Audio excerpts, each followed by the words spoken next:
warahmatullahi wabarakatuh. Waalaikumsalam warahmatullahi wabarakatuh.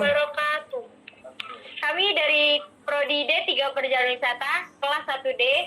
Perkenalkan, nama saya Mustika Tiara Putri sebagai moderator.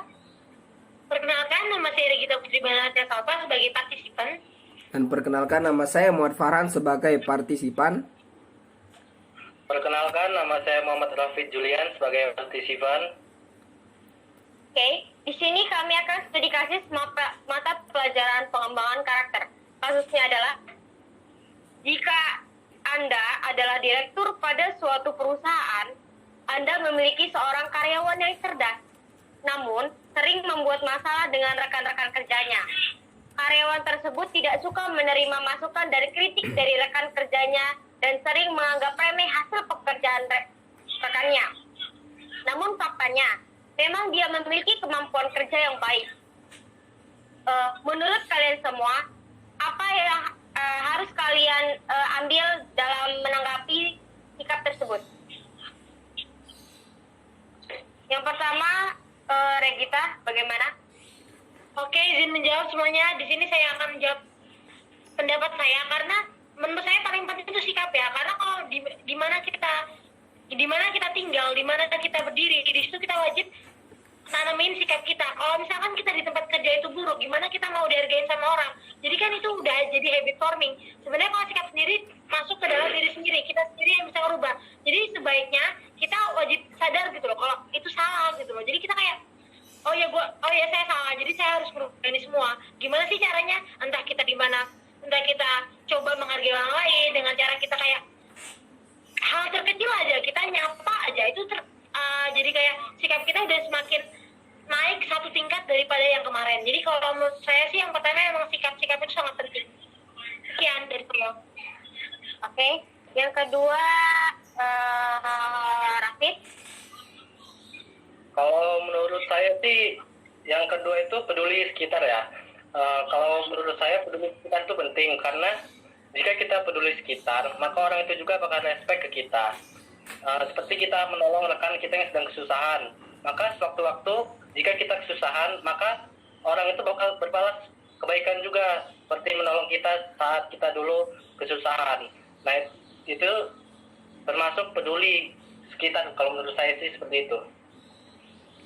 Oke, baik. Yang ketiga, Muhammad Farhan. Nah, dan saya akan memberikan pendapat saya tentang yang teori ketiga, yaitu agreeableness atau mudah akur atau mudah bersepakat. Nah, untuk karyawan tersebut dia itu mudah akur dan atau mudah bersepakatnya itu kurang. Karena individu yang berdimensi agreeableness ini cenderung lebih patut dengan individu lainnya dan memiliki kepribadian yang ingin mengonfir konflik. Jadi kita ngambil dari mengambil positifnya saja, yaitu apabila dia mudah akur atau mudah bersepakat, dia akan bisa lebih mudah bekerja sama, penuh kepercayaan, bersifat baik, hangat dan berhati lembut. Nah, apabila dia memiliki sifat tersebut, agreeableness, yang disebut dengan agreeableness. Sekian. Oke. Jadi sikap kami semua yang bisa kami rangkum, yang pertama adalah kami harus memberitahu bahwa sikap yang dia ambil itu salah. Jadi kita harus habit forming sikap dia agar menjadi lebih baik, dan kita harus toleran terhadap sesama.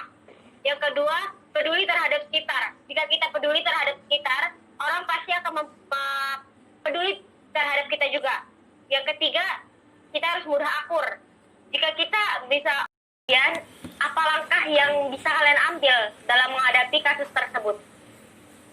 Nah, jadi dari kesimpulan kami semua, apabila kami menjadi direktur dan memiliki karyawan seperti itu, nah, langkah awal yang akan kami lakukan adalah menegurnya tersebut agar bisa memiliki sifat yang lebih baik lagi. Walaupun dia pintar, emang kami akui dia sangat pintar dalam kinerja kerjanya, tapi dalam sifat bersosialisasinya dia sangat kurang, seperti meremehkan pekerjaan kawannya, meremehkan karyawan yang lain, dan itu akan kami cegah seperti kami menegurnya, menasihatinya yang lebih baik lagi agar menjadi apa menjadi manusia, apa menjadi karyawan yang agar lebih baik. Dia kan sudah pintar nih ya.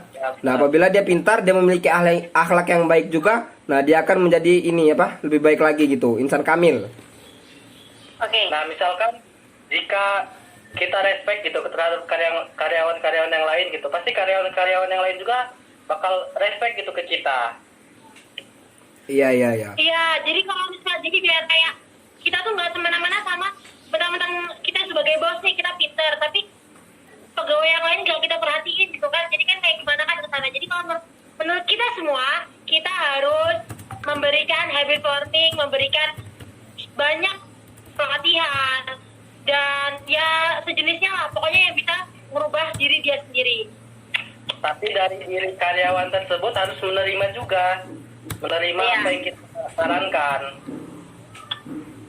Intinya apabila di perusahaan kita memiliki karyawan tersebut, akan kita cegah dan kita beri dia nasihat dan beri teguran.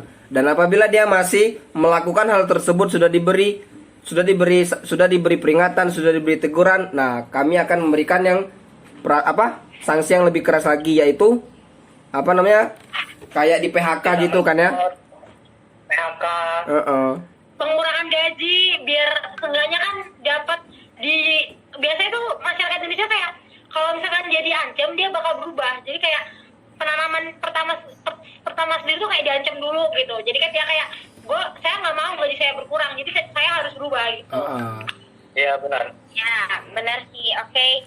Jadi menurut kami semua, kalau misalnya kita sebagai direktur pada suatu saat nanti, itu yang pertama itu pasti kalau misalnya kita punya karyawan tersebut kan kita habit forming dulu tuh, kan? Habit forming, terus di situ menanam kita harus ngasih tahu yang baik itu yang mana, yang buruk yang mana, terus nggak boleh semena-mena dong sama yang lainnya. Enggak.